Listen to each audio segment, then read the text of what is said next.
just zoom out a little bit. All right, let's get started then. So yeah, sorry that I didn't print for some reason, but that's okay. This is what students used to have to do. Used to have to handwrite the notes. Okay, so today we're going to talk about composite functions, composite. What we have here is we have one function composed of, made up of, another function. So we're familiar with this notation. This is the notation we will use exclusively. This is the SACE notation.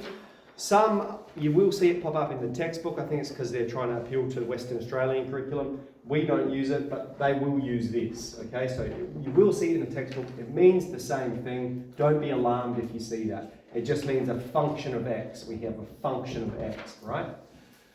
So here we have a function of x, which is 2x plus 3, and we have g of x, which is another function of x, which is x plus 2.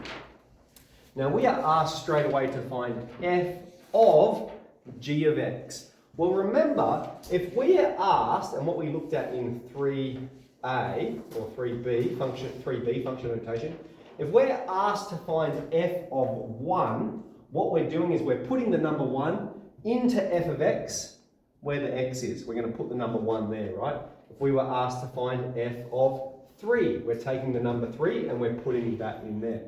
Here we're asked to find f of g of x. So now what that means is we're going to take the function g of x and we're going to put it into f of x. Okay, we're going to put it into f of x everywhere there's an x. Just like how if we're finding f of 1, we're putting 1 where the x is. Here we're finding f of g of x. So we're putting that whole g of x function where the x is. So for f of g of x, we'll just work sideways here. That's going to be 2 multiplied by the whole g of x function. So we're going to put it in brackets. The whole g of x function is x plus 2. All right, so that's going there. And then we have this plus 3 sitting out the side there. All right, you can think of it like f of x is eating up g of x. It's going to gobble it up, so that's going straight into its belly. Okay, now what we'll do is we'll expand it and collect like terms. Now I'm going to work sideways here just because I've written them out like that. So to expand it, we're going to have 2x plus 4, and then we have that plus 3 hanging out. So step 1, expand. Step 2 will be collect like terms. 4 plus 3 is 7.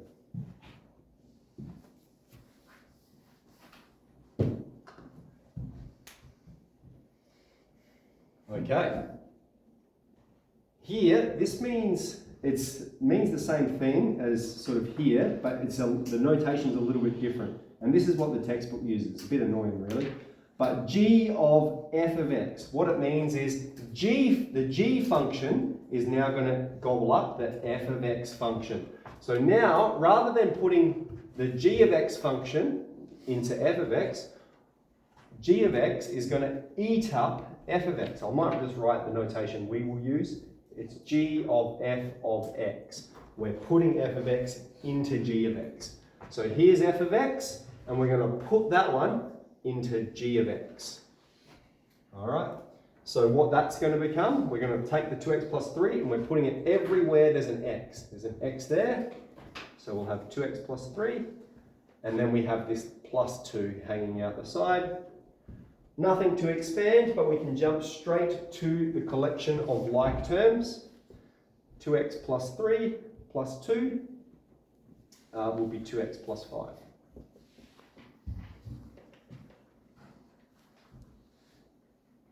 Okay, now for C, we have 2 strategies we can use to solve this.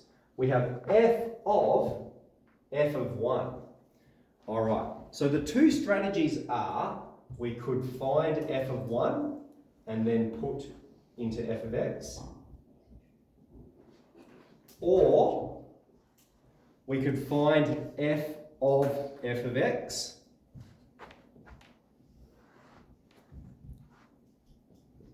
and put the number 1 into f of x, okay? Both of those will generate the same solution for us.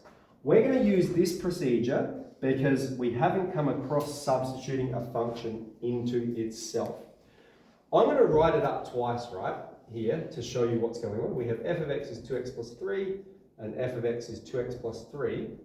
So if we are asked to find f of x, what we're doing is we're putting f of x everywhere there's an x in f of x. Okay? So we're taking f of x and we're substituting it everywhere there's an x in that function already. So that will be 2 multiplied by, well, we're putting the f of x function where the x is. 2x plus 3. And then we have that plus 3 hanging out the side there. All right. Next, we'll expand and collect those like terms.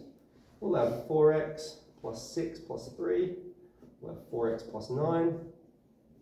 Okay, that's f of x. All right. But remember, we are asked to find f of 1. We want to know, what does this function evaluate to when x is 1? So we can work that out underneath. F of 1. All we're doing is putting the number 1 where the x is, and we'll have 13. All right, so that's enough to get started on the questions there. I'll start easy, I'll get a little bit harder. Our plan today is definitely to come back after recess and have a start on 3E. But to begin with, 3D.